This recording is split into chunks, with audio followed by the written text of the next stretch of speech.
دعوت اسلامی کے پروفیشنل فورم کے تحت حیدرآباد سندھ سے مختلف شعبات سے وابستہ پروفیشنلز کی فیضان مدینہ کراچی حاضری ہوئی، جہاں صوبائی ذمہ دار پروفیشنل فورم نے انہیں خوش آمدید کہا۔ مدنی مرکز آنے والے پروفیشنلز نے رکن شورا مولانا عبدالحبیب اتاری سے ملاقات میں اپنے اپنے شعبوں کا تعارف کروایا۔ رکن شورا نے عالمی سطح پر دعوت اسلامی کے دینی کاموں کے حوالے سے آگاہی دی اور پریزنٹیشن کے ذریعے دنیا بھر میں دین اسلام کی ترویج و اشاعت کے لیے اراکین شورا کی مختلف ممالک میں تقسیم کاری پر بریفنگ دی۔ اس موقع پر رکن شورا حاجی محمد رفیع اتاری بھی موجود تھے۔ دعوت اسلامی زندہ باد۔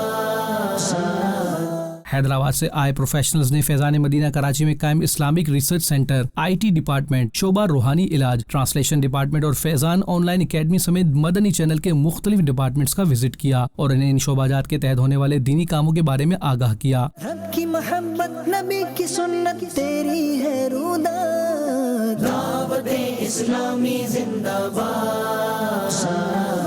پروفیشنلز نے فیضان مدینہ میں قائم شعبہ جات کے وزٹ پر دعوت اسلامی کی عالمی سطح پر جاری دینی خدمات کو سراہا اور اپنے تاثرات کا اظہار کیا۔ یہ سارے ڈپارٹمنٹس وزٹ کرنے کے بعد مجھے آج آئیڈیا ہوا ہے کہ فیضان مدینہ جس پوری دنیا میں جس طرح پھیلا ہوا ہے تو ایک بہت ہی اچھا اور بہت ہی بہترین کام کر رہے ہیں۔ خاص طور پہ جو IT کا جو ورک کر رہے ہیں، یہ جو IT کا ڈپارٹمنٹ ہے اور جو میڈیا کا ڈپارٹمنٹ ہے، وہ جس طریقے سے AI بیس کام کر رہا ہے وہ بہت زبردست ہے۔ جتنا سوچا تھا اس سے کئی گنا زیادہ بہتر دعوت اسلامی کام کر رہی ہے۔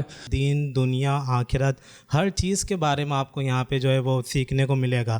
یہ نہیں ہے صرف نماز روزہ، اس کے ساتھ ساتھ دنیا میں ٹیکنالوجی کس طرح ایوالو ہو رہی ہے۔ تو دعوت اسلامی نے ہم لوگوں کو بھی انگیج کیا کہ آپ اس طرف بھی آئیں، ٹائم نکالیں، آپ کو اپنی جو آپ کا جو ڈپارٹمنٹ ہے آپ کو اس بارے میں بھی سیکھنے کو ملے گا اور دین کے بارے میں بھی سیکھنے کو ملے گا، تو بڑی خوشی ہوئی۔ پروفیشنلز نے رکن شورا حاجی محمد شاہد اتاری مدنی سے بھی ملاقات کی۔ رکن شورا نے فیضان مدینہ آنے پر خوش آمدید کہا اور اسلامک ریسرچ سینٹر کے تحت جاری تحریری خدمات کے حوالے سے آگاہ کیا اور انہیں بھی نیکی کے کاموں میں حصہ لینے کی ترغیب دی۔